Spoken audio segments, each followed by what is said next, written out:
Hi everybody, I am back. I was just settling in to do some private readings, but then I was kind of given the information that I needed to do a general reading first.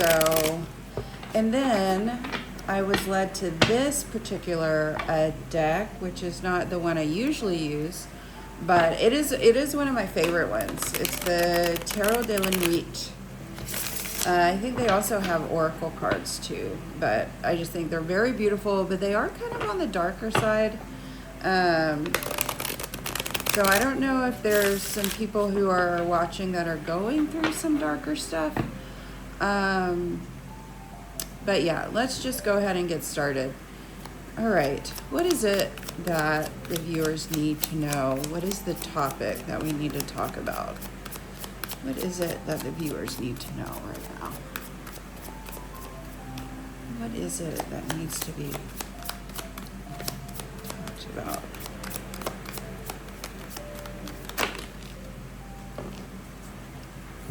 Okay. We kind of got the Six of Cups sideways, so in a cross position, Temperance and Eight of Pentacles. All right.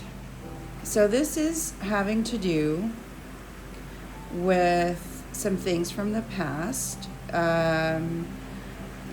usually in the arena of like childhood friendships or like connections from childhood. And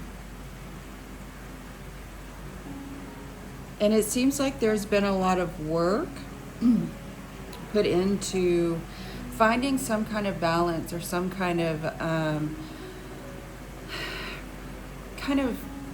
putting the past to rest.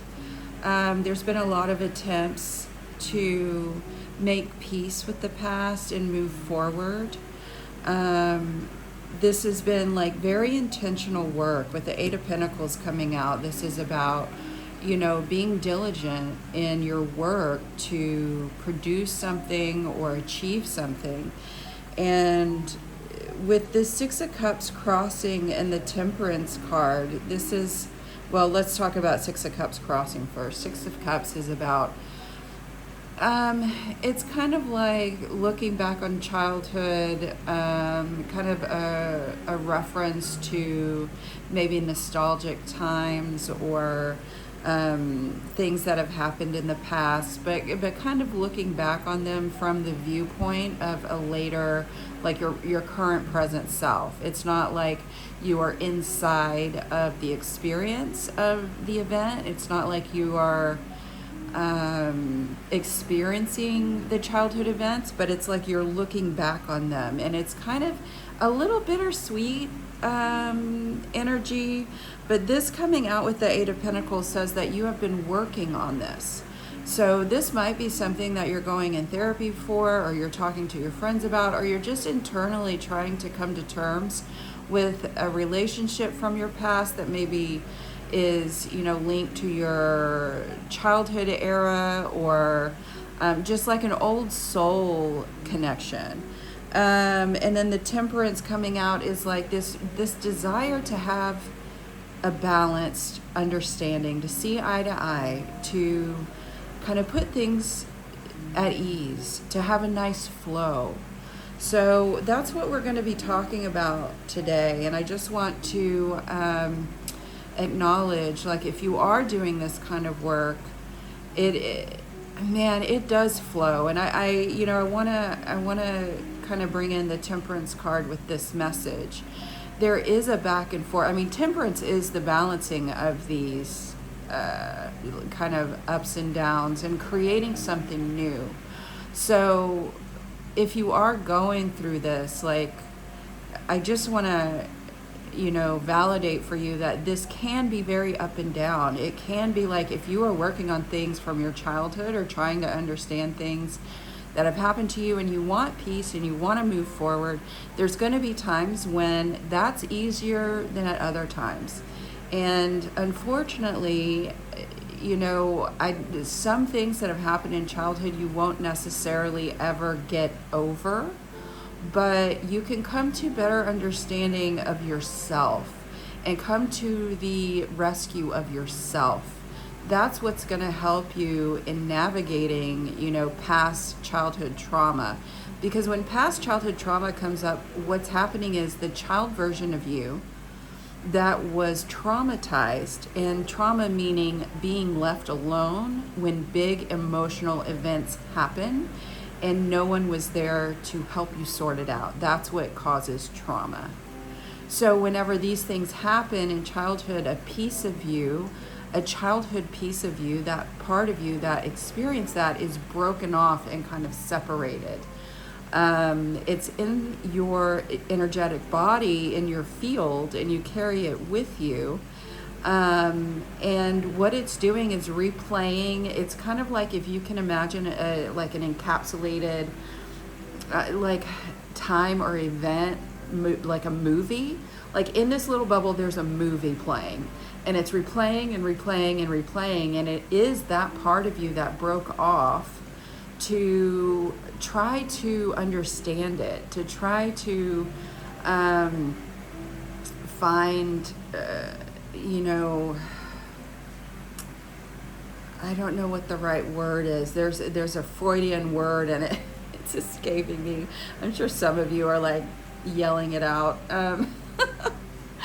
I kind of go blank sometimes, but basically it's trying to heal that part of you, and by over and over experiencing certain things, it is being created in your life. So whenever you in real time get in these patterns, and this is why looking at patterns is so important in your current life, because it tells you about the child part that was injured, because that child part is continuing to try to come up and be present in your adult life, because it's trying to be healed.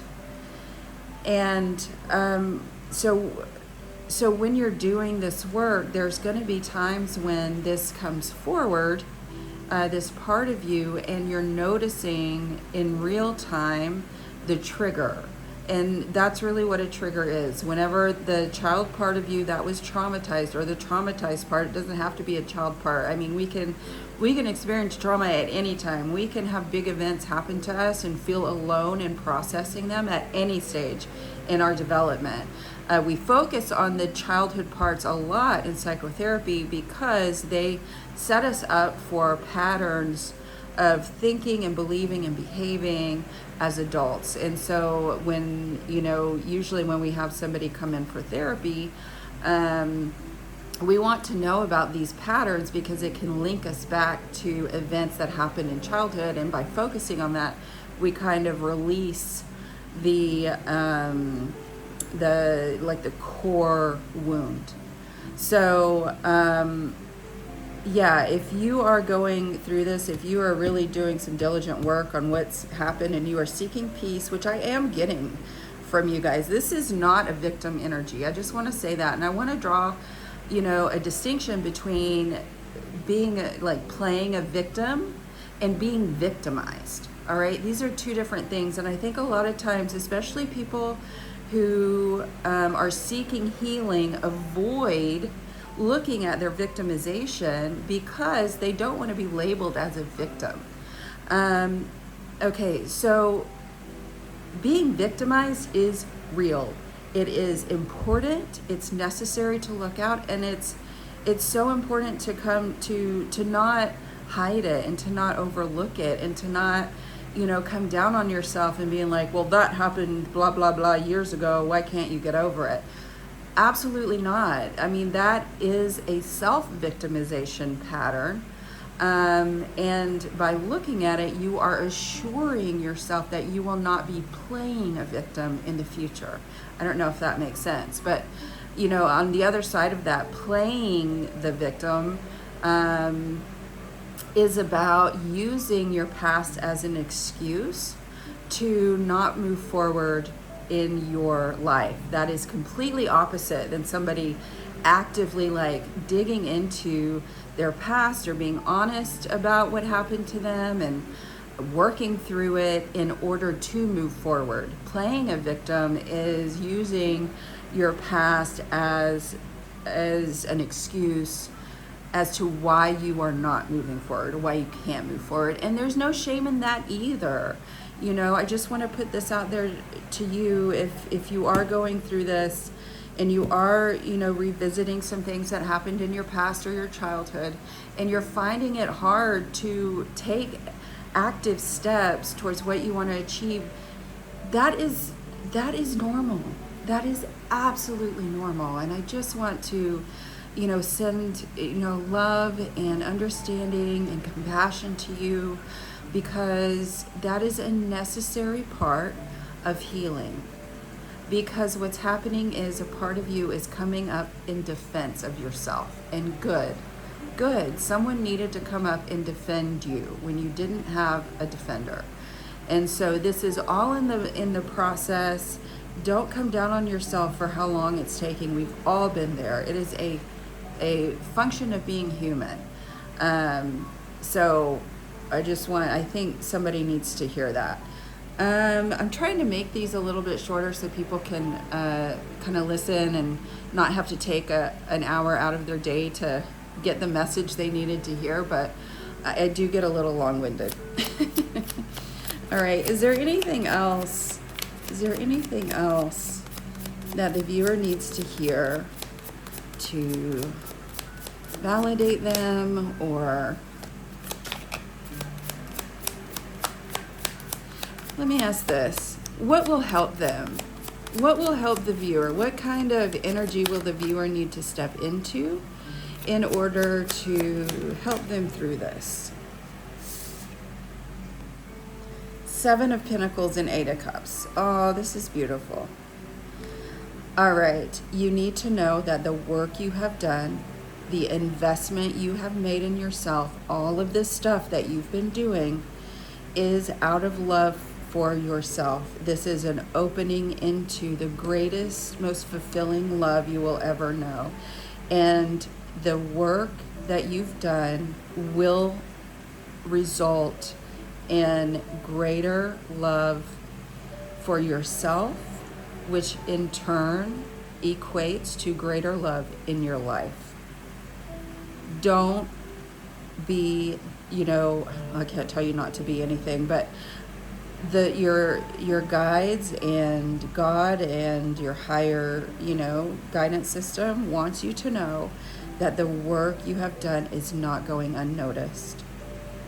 It is developing into something. I know this is for people who are not able to see it right now. And this has kind of been coming up in the collective.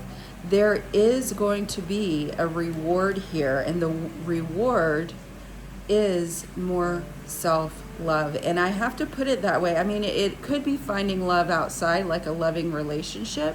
Absolutely. But that is a result of the self-love, right? So this, I just want to leave it here. This is, you know, your general message for today. Please hang in there. Give yourself grace and compassion. You are doing a great job. You're doing a great job. And even if it doesn't feel like it right now, it is coming. What you've done is made an investment in yourself. And how beautiful. I'm so proud of you. I don't know who is hearing this, but whoever you are being seen, you're being heard, and I just want to encourage you. I'm sending you all so much love. Please, if you would like a personal reading, reach out to me. I have a few spots open. I can make room for sure. Yeah, my contact information is mandy.farley@gmail. That's just my email, or you can DM me. All right. Thanks so much. Have a great day.